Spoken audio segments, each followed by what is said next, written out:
Ama ben bunu senelerdir söylerim. Bu mayın meselesini ilk Türkiye'de gündeme getiren de benimdir. Ama Türkiye'nin gücü İran'a saldırıyı önleyebilecek şekilde de değildir. Bu da bir reel politik bir durumdur. Urumiye Türk bölgesiydi. Türkler İran nüfusunun yaklaşık %42'sini oluşturuyor. İran'daki bu olaylar nasıl bir tesadüftür bilemem. Nasıl bir tesadüftür bilemem. GZT Haber Merkezi'nden herkese merhabalar. Topkapı Üniversitesi öğretim üyesi Amiral Cihat Yaycı ile haritada birlikteyiz. Amiralim hoş geldiniz. Hoş bulduk. İran konusunu çok sık konuşuyoruz ama her seferinde farklı bir gündemimiz oluyor yine. Bu yayına çıkmadan önce de aslında İran'daki protestoların tap noktaya ulaşması ve sonrasındaki gerilimin biraz daha belki düşmesinden bahsedecektik ama dünden gelen açıklamalar yine Amerika tarafından yine bir gerilim sinyalini veriyor bize. Şu an güncel durumda İran'da ne yaşandığını nasıl yorumlayabiliriz? Şimdi İran'da biliyorsunuz en önemli sorun diye Aralık ayının sonunda çıkmış olan enflasyon, döviz karşısında İran para biriminin değer kaybetmesi, devalüasyon. Şimdi bu İran'da çok ciddi bir sorun oluşturdu. Ekonomik olarak halk tepki gösterdi. Aslında tepki göstermesi için en önemli bulunan nedenlerden bir tanesi buydu. Dışarıdan bir kere bu işin organize edildiği de çok net aslında. Onu da görüyoruz. Bir gerekçe bulundu. Bu gerekçe de haklı bir gerekçeydi. Halkta karşılığı olan bir gerekçeydi. Şimdi İran'da bir kişinin hayatını idame edebilmesi için yaklaşık $1000, yani karnını doyurabilmesi için $1000 gerekliymiş. Fakat asgari ücret 80 ila $100 civarında. 4 kişi çalışsa bile bir kişinin karnını doyuracak parayı alamıyor. Bu çok ilginç bir durum aslında. Yani İran çünkü dünyanın ilk dördünde ne de petrolde ikinci, petrolde dördüncü, doğalgazda ikinci. Ama buna rağmen yaptırımların etkisiyle, bakın çarçur edilmeyle değil, yaptırımların etkisiyle bu zenginlik, bu yeraltı zenginliği, hidrokarbon zenginliği satışı doğru düzgün yapılamıyor. Satışı yapılamadığı için de halka dönüşü olmuyor. Şimdi birincisi bu. Yani yaptırımlarla aslında bu seviyeye gelindi. Yani İran'da efendim asgari ücret niye düşük? Yaptırım var. Adama hiçbir şey yaptırmıyorsun, sattırmıyorsun, aldırttırmıyorsun. İran'ın niye ekonomisi kötü? Yönetimden mutlaka yönetimsel hatalar var ama en önemli şey zaten bindirdikçe bindiriyorsun. Şimdi İran'da bizim için önemli olan hususlardan bir tanesi de daha önceden de izah etmiştik, anlatmıştık hatırladığım kadarıyla. Şimdi enflasyon, devalüasyon artı susuzluk. Çünkü şu bölge susuzluktan kırılıyor ve bu bölge susuzluktan kırıldığı için halk yer değiştirmek zorunda kalıyor. Şimdi bu susuzluk konusunda idarenin de çok önemli yanlışları, bilerek ya da bilmeyerek yanlışları var. Çünkü mesela Urumiye Gölü'nü bilerek kuruttular.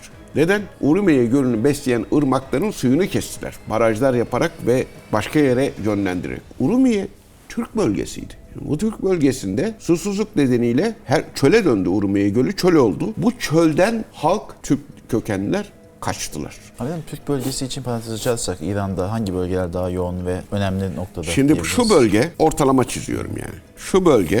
Şu bölge bunlar Türk bölgeleri. Türkler İran nüfusunun yaklaşık %42'sini oluşturuyor. 45 milyona varan bir nüfus var. Şimdi Türkleri bir algı yönetimi içerisinde şöyle sayıyorlar. Türkmenler, Horasanlılar, Kaşgaylar, Güney Azerbaycanlılar, Batı Azerbaycanlılar. Ya bunu ayrı ayrı sayıyorlar ki Türkler bir paket halinde büyük görünmesin diye. Halbuki Türkler 42-45 milyon civarında bir nüfusa sahipler ve İran'da bu olaylar çıktığında en makul protestolarda bulunan kesim de Türkler. Farslar şiddetli şekilde devleti protesto ediyorlar.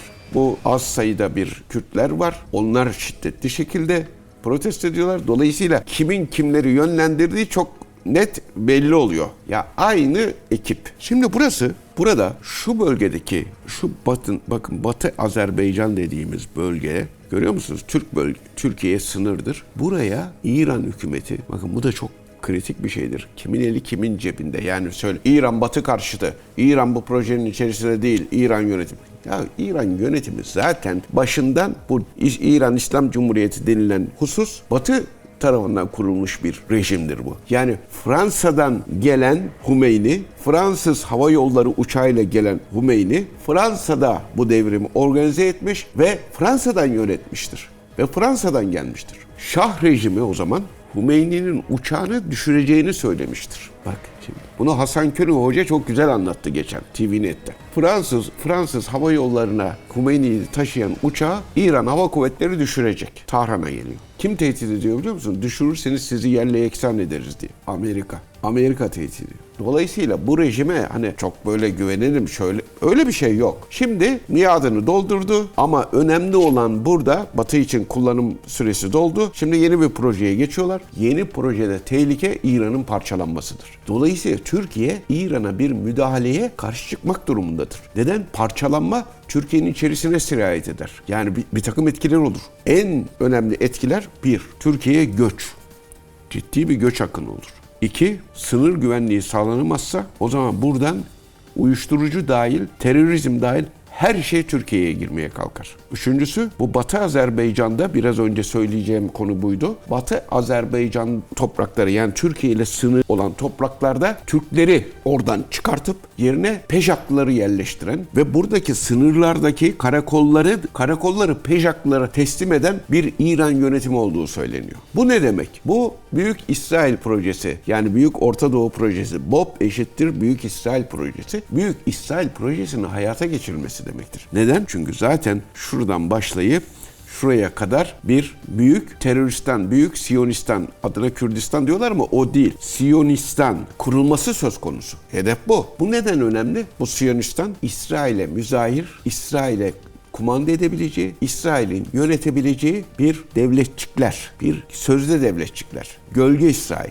Doğrudan İsrail değil ama gölge İsrail. O yüzden İran'ın parçalanmaması, İran'ın toprak bütünlüğünün korunması ve Türklerin de yerinden edilmemesi ve Türklere sahip çıkılması Türkler için son derece önemlidir. Şimdi burada peki kimler var derseniz mesela Şah'ın oğlu Rıza Pehlevi, Devrik Şah'ın adam inanma Venezuela'daki hani Nobel Barış Ödülünü almış olup da Trump'a ithaf eden, hediye eden kadın gibi bu da yalvarıyor. Beni Allah aşkına şah yapın diyor. Ya beni diktatör yapın diyor. Amerika'ya yalvarıyor. Hep birlikte Büyük İran'ı kuralım diyor. Ya sen nasıl diktatör olmayı bu halka istersin? Sen zaten devrik bir şahın devamısın. Zaten halk seni istemez. Karşılığın yok. Ama illa beni getirin ben sizin her istediğinizi yaparım diyor. Ya böyle devlet yönetmeye aday olunur mu? Bunlardan lider olur mu? Komik yani. Gerçekten komik yani. Peki buna karşılık Türkler ne diyor? Türkler de diyor ki ya birisini çıkartacaksanız o zaman bizim Babek var diyor. Kaşkayların hanedanı diyor. Kaşkar hanedanı. Mesela onlar diyor. Onlar olsun diyor. O olsun diyor. Ki bu parçalanmaya, bu gerçekten burada bir ciddi soruna neden olabilir. İçeride sanatçılar var mesela hapiste. Bunlar da sivil figürler. İşte muhalefet lideri var içeride. Ama bunların hiçbir tanesi aslında bir şey değil. Hani bir gerçekten lider olabilecek yapıda değil. Yani İran'da bir lider var. Şu anda kimse diyemiyor. Muhalif bir lider var. Şu şahıs var. Demokrasi var. Yok öyle bir şey diyemiyor. Şimdi burada tabii Ali Hamenei var. Dini lider. Dini lider çok enteresan. 1989'dan sonra anayasada yapılan değişiklikle herkesi atayabiliyor. Herkesi reddedebiliyor. Herkesi hapsedebiliyor. Her dediği oluyor. Yani haşa bir ilah gibi davranıyor. Yani ya bu normalde bu uygun bir şey değil. Ama mesela Cumhurbaşkanı'nın bir etkisi yok. Ali Hamenei yani dini lider ne derse o geçerli. Şimdi bu sistem aslında ortada bir demokrasi falan olduğunu göstermiyor. Yani seçimler falan da bunların doğru düzgün olmadığını gösteriyor. Ama şimdi Türkler açısından bakacak olursak Türkler neden daha yumuşak tepki gösterdiler derseniz çünkü şah zamanında Türkçe konuşmak bile yasaktı. Türkçe isimler bile yasaktı. Pehlevi hanedanlığı esnasında. Ki burası Safevi Türk Devleti'nin devamıdır aslında. Türkler yönetmiştir hep İran'ı ve İran'daki Türkler İran'ı devletleri olarak görürler. İslam devriminden sonra Türkçe konuşmak falan daha serbestleşti. İşte mesela Pezeşken falan, Ahmadinejad gibi isimler hep Türk kökenliler. Çünkü gayet normal. Çünkü nüfusun en az %42'si Türk. Ve okumuş insanlar bunlar. Hep kültürlü insanlar. O yüzden şimdiki Cumhurbaşkanı'nın vesaire. Yani bir şah gibi bir rejim gelirse bizim Türkler çok eziyet çekerler. Çünkü çok ciddi şekilde bir anti-Türk kültürü saldırısı vardı. Ve böyle illa Farsi, onun için Farslar mesela yönetime karşı çok sert protestolarda bulunuyorlar. O nedenle Türkiye bence ne İran rejiminin böyle tartışmasız taraftarı ne de karşıtı olmalıdır. kendi menfaatini düşünmeli ve sınırında Türk nüfusun kalmasını sağlayacak şekilde hareket etmelidir. Sınır güvenliğine çok dikkat etmek lazımdır. Şimdi burada çok enteresan bir durum vardır. İran'daki bu olaylar nasıl bir tesadüftür bilemem. Ama ben bunu senelerdir söylerim. Bu mayın meselesini ilk Türkiye'de gündeme getiren de benimdir. Yani bu işte mayınların kaldırılmasının ne sonuçlara ulaştığını, işte onun için anlaşmadan çekilmemiz gerektiğini falan söyleyen benim. Şimdi çok enteresan. Irak sınırındaki mayınlarımız temizlendi. Irak'ta karışıklık çıktı. Bizim buraya muazzam bir göç akını oldu. Irak karıştı yani mayını. Suriye'deki mayınları temizledik. Suriye sınırındaki Ottawa Anlaşması'yla. Amerika Ottawa Anlaşması'na taraf değil. İran taraf değil. Suriye taraf değil. Rusya taraf değil. İsrail taraf değil. Ama biz tarafız. Ya ne kadar komedi bir durum ya. Gerçekten yani. Ve sınırlardan mayınları temizledik diye de övünüyoruz. Ya bizim sınırlardan Ermenistan taraf değil, biz Ermenistan sınırındaki mayınları da temizleyeceğiz şimdi. Ve biz bu mayınları temizlerken Avrupa Birliği uğruna yaptık ha bunu da. Avrupa Birliği Ottawa Anlaşması. Ya kardeşim şunu diyecektim. Avrupa Birliği, senin sınırın İran'la var mı kardeşim? Senin Suriye'yle var mı? Senin Irak'la var mı? Senin Kafkasya'yla var mı? Ermenistan'la var mı? Tamam, ben Avrupa Birliği ülkeleriyle olan sınırımdaki mayınları temizleyeyim ama ötekine karışma sen demek lazımdı. Şimdi durum Irak'ta mayınları temizledik, Irak patladı. Suriye'de mayınları temizledik, Suriye patladı. Şimdi henüz yeni bitti. İran sınırındaki mayınları temizlediğimizi alkışlarla kabul ettik. İran sınırındaki mayınları temizledik diye. Şimdi İran patlıyor. Şimdi bu çok kritik bir durumdur. O nedenle bizim çok dikkatli olmamız lazımdır. İran rejimi beğenseniz de beğenmeseniz de şu anda gelecekle kıyaslayınca parçalanmışlık mı İran rejiminin devamı? İran rejiminin devamı, İran yönetiminin devamı tabii. Parçalanmış bir şey İran Türkiye'nin işine asla gelmez. Yani o bakımdan çok dikkatli olmak lazım. Amerika Birleşik Devletleri biliyorsun buradan vazgeçmiyor. Diyor ki Venezuela'dan sonra hedef gösterdiği yer İran. Biz çekime girmeden son haberde Trump'ın askeri anlamda da ikinci deniz filosunu da gönderdiği idam edelim. Onu nasıl yorumlamalıyız? Amerika'nın askeri anlamdaki varlığını ve tehdidini. Şimdi burada bir kere şu Hürmüz Boğazı var ya, burası Hürmüz Boğazı. Bütün dünya petrolünün %20'sinden fazlası buradan geçiyor. Hani boru hatlarından %20 plus diyelim, buradan geçiyor. Şimdi bu Hürmüz Boğazı'nın bu kısmı İran'a ait. Şurasında da Birleşik Arap Emirlikleri ve Umman var. Şimdi burası çok kritik. Şimdi bu Hürmüz Boğazı'nın emniyetinin sağlanması lazım. Neden? Batı, Amerika Birleşik Devletleri'nin Orta Doğu'da 3 beklentisi vardır. 3 hedefi vardır. 1. Petrolün batıya serbest akışı. İşte bu. 2. İsrail'in güvenliği. İşte bu parçalanması, burada Siyonistan kurulması. 3. Kendisinden başka başat gücün buraya girmemesi. Burada top oynarım ben. Burada başkasında top oynatmam. Şimdi bunun için burada bir askeri güç zaten bulunduruyor. Nerede? Bahreyn'de. Bahreyn'de Amerika'nın 5. filosu var. Donanması. 5. donanması var. Bu 5. donanma uçak gemisi var burada. Uçak gemileri var. Çok güçlü bir donanma. Bakın bu Basra Körfezi'nde burayı kontrol etmek için bir donanmayı zaten Bahreyn'de bulunduruyor. Zaten var. Ve Akdeniz'de, buradaki haritada görelim. Akdeniz'de 6. filo var. Şimdi Orta Doğu'yu hem buradan hem de buradan tamamen kontrol edecek şekilde Tomahawk füzeli gemileriyle, uçak gemileriyle, uçaklarıyla, uydularıyla, İHA'larıyla, SİHA'larıyla, karadaki üsleri de hariç olmak kaydıyla bu bölgede var. Şimdi buraya yine yeni bir filo gönderiyor. Bu size neyi hatırlatıyor?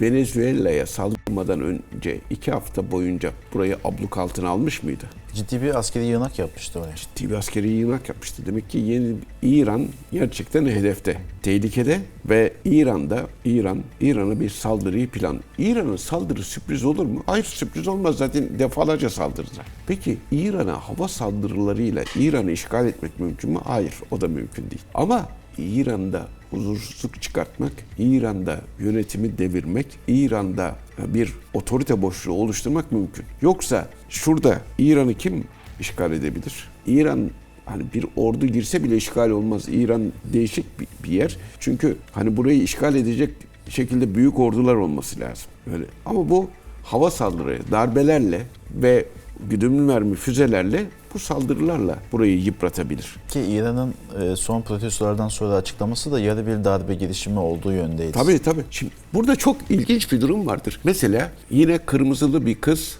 piyano çalıyordu, sigara içiyordu. O pozlar Tahran caddelerinde. Size neyi hatırlatıyor? Türkiye'deki aynı olaylar olmuştu değil mi? Aynı yerden kumanda ediliyor. Konserler, piyanolar geliyor, bilmem neler geliyor, filan geliyor, feşmekan geliyor. Yani Batı'nın paketi değişmiyor aslında. Güya özgürlük. Halbuki bütün amaç İran'da artık ömrünü doldurmuş rejimi değiştirip tamamen kendisine müzahir bir yapı kurmak ve şurada da Siyonistan'ı kurmak. Ve İran'ın elindeki petrol ve doğalgazı artık istediği gibi kullanmak, Çin'e satışını önlemek, Çin'le bağlantıyı kesmek, burasını Çin'i de köşeye sıkıştırmak. Aynı zamanda İran'da dünyanın tam net bilinmiyor 10. büyük nadir toprak elementleri var. Buna da sahip olmak. Bakalım ne olacak. Ama Türkiye için İran'ın toprak bütünlüğü son derece önemlidir. İran'a saldırıyı Türkiye tasvip etmez. İran'a saldırıya Türkiye destek olmaz. Onu biliyorum. Ama Türkiye'nin gücü İran'a saldırıyı önleyebilecek şekilde de değildir. Bu da bir reel politik bir durumdur. Yani burada. Ama Türkiye elinden geldiğince bölgede barış, istikrar ve güvenlik taraftarı olmalıdır ki öyledir zaten. Teşekkürler. Ben teşekkür ederim. Için. Yayınımızı buraya kadar izleyenler için bir çağrımızı yapalım. Kanalımıza, GST YouTube kanalına abone olmaları yönde bir davetimiz olsun. Biz İran'daki ve bölgedeki diğer gelişmeleri harita üzerinden takip etmeye devam edeceğiz.